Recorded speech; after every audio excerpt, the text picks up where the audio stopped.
పశ్చిమ మధ్య బంగాళాఖాతంలో అల్పపీడనం ఏర్పడిందని విశాఖ వాతావరణ శాఖ అధికారి జగన్నాథ్ కుమార్ బుధవారం తెలిపారు. రాగల 5 రోజుల్లో రాష్ట్రంలో తేలికపాటి నుంచి మోస్తారు భారీ వర్షాలు పడతాయని పేర్కొన్నారు.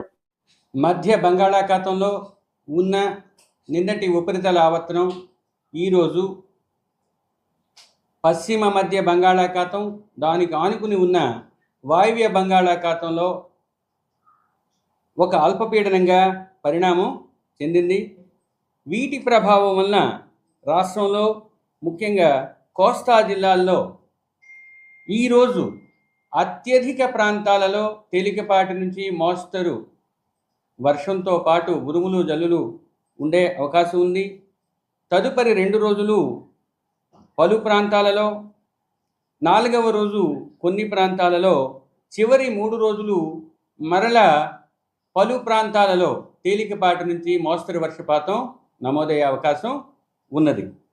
వీటితో పాటుగా రాబోయే 5 రోజులు కూడా కోస్తా జిల్లాల్లో ఉరుములు మెరుపులు కూడా కొనసాగే అవకాశం ఉంది.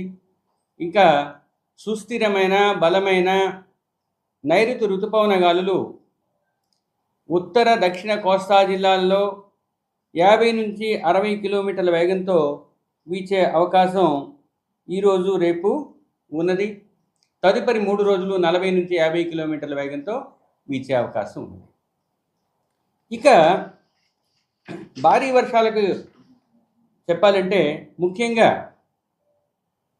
దక్షిణ కోస్తా జిల్లాలైన ఎన్టీఆర్, ప్రకాశం, పల్నాడు, బాపట్ల, గుంటూరు జిల్లాల్లో 1-2 చోట్ల అత్యంత భారీ వర్షపాతం నమోదయ్యే అవకాశం ఈ 24 గంటల్లో ఉంది.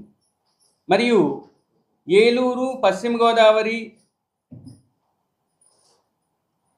మరియు పొట్టి శ్రీరాములు, నెల్లూరు, కృష్ణా జిల్లాలలో 1-2 చోట్ల భారీ నుంచి అతి భారీ వర్షపాతం రాబోయే 24 గంటల్లో పడే అవకాశం ఉన్నది.